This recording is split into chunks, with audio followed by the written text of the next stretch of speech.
Bonsoir à tous et bienvenue dans ce point de l'actualité. Les chrétiens sont dans la joie ce dimanche.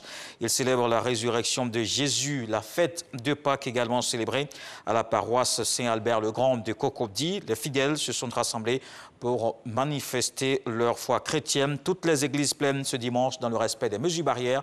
Voici le reportage de Sephora Zegui.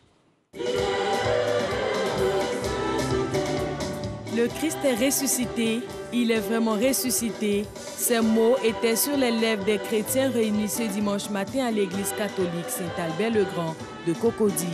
Les fidèles catholiques sont venus célébrer la mort et la résurrection de Jésus-Christ. La résurrection de Christ est le symbole, n'est-ce pas, de notre foi. À partir du moment où le Christ est ressuscité, nous aussi nous devons ressusciter avec lui. En tuant nous le péché, tout simplement. Entre nous tous ceux qui, n'est-ce pas, ne confessent pas le nom de Dieu. La Pâque est un symbole d'une foi affirmée pour les uns et une source de pardon et de rapprochement pour les autres. Aujourd'hui, le Christ est ressuscité. Il a donné sa vie pour nous sur la croix. Donc aujourd'hui est une grande fête que tout chrétien devrait célébrer. La résurrection du Christ, c'est notre sortie du monde du péché, des ténèbres, au monde de la lumière. Et par son sacrifice à la croix, Christ permet que, étant païens, on devienne ses enfants. C'est un très grand jour pour les chrétiens catholiques que nous sommes. D'ailleurs, c'est le seul jour que l'Église a pour manifester le témoignage de sa foi. C'est le sublime des jours. C'est pour ça que tout chrétien aujourd'hui doit donner une joie extrême. La fête de Pâques est aussi célébrée cette année au Parc des Sports de Treichville par la Mission mondiale évangélico. Le stade est plein à craquer, beaucoup de joie et d'entrain chez les fidèles pour cette grand-messe. Cette fête est vraiment une grande fête pour moi. Le sacrifice que Jésus-Christ a fait pour sauver les humains, il a fait un sacrifice. Il s'est donné volontairement pour que nous soyons sauvés. Dans la foule, tous se réjouissent de ce moment d'unité autour de Jésus-Christ ressuscité. Cette célébration est pour eux l'apothéose, le renouveau du monde avec la résurrection et le sacrifice de Jésus-Christ. J'ai parlé du sacrifice de Jésus qui sauve l'humanité. C'est à la croix que Jésus a expié nos péchés, qu'il a dit, Père, pardonne-leur, leur faute. Ils ne savent pas ce qu'ils font. Loin du palais des sports, c'est l'heure des offrandes chez les protestants méthodistes unis de Cocody. C'est la même ferveur qu'on retrouve pour célébrer la vie nouvelle que tous veulent vivre avec le Seigneur Jésus. Nous invitons chaque Ivoirien à comprendre que Jésus est vivant. Il n'est pas mort. Il a vécu en Israël, on le dira, en faisant du bien. Ce même Dieu aujourd'hui est vivant parmi nous et prêt à nous faire du bien. Il est vivant.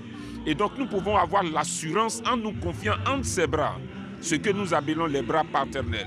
Et tout spécialement, des fidèles ont attendu ce moment pour appeler à la tolérance et à la paix en Côte d'Ivoire. Je souhaite vraiment que la Côte d'Ivoire vive vraiment cette fête de Pâques là, comme une résurrection pleinement, afin que la vie, la joie, l'espérance renaissent dans tous les cœurs meurtris. À l'image d'une nation qui, consciente de ce que Jésus-Christ est son sauveur, marche derrière lui et puis montre aux autres nations que Jésus-Christ est véritablement le chemin, la vérité et la vie. Au jubilé de Cocody, c'est le culte pascal que les fidèles viennent de fêter. Il est souvent rappelé à cette occasion que la Pâque est la fête la plus importante des célébrations chrétiennes. Comme on le voit, c'est donc un événement important pour les chrétiens et les fidèles de l'église protestante baptiste dans la commune de Yopougon célèbrent la fête de Pâques. Ils ont magnifié le nom de Dieu pour ce triomphe de la vie, un moment de renouvellement de la foi chrétienne en Jésus, le Sauveur. Dans le reste de l'actualité, Oumoudou Mahamadou, c'est le nouveau Premier ministre du Niger. Cet homme de 66 ans est du sérail de l'ex-président Issoufou Mahamadou. Il est membre du bureau politique du PNDS depuis 30 ans. Cet économiste va diriger les futures actions du gouvernement. Le gouvernement qui sera nommé dans quelques jours. Sur le plan international, il a notamment occupé le poste de secrétaire adjoint, secrétaire exécutif adjoint chargé de l'administration des finances de la Communauté économique des États de l'Afrique de l'Ouest, la CEDEAO. Au moins 22 militaires sont morts en Inde ce samedi, 31 soldats hospitalisés et un disparu. C'est le bilan d'un affrontement avec des rebelles maoïstes en Inde centrale. C'est l'embuscade la plus meurtrière depuis 4 ans dans cette guerre qui oppose le gouvernement central à ses milices armées. Des militaires indiens procédaient ce samedi à une opération de sécurité le long de la frontière lorsqu'ils ont été attaqués. Voilà pour le flash. Je vous donne rendez-vous à 20 h pour la grande édition.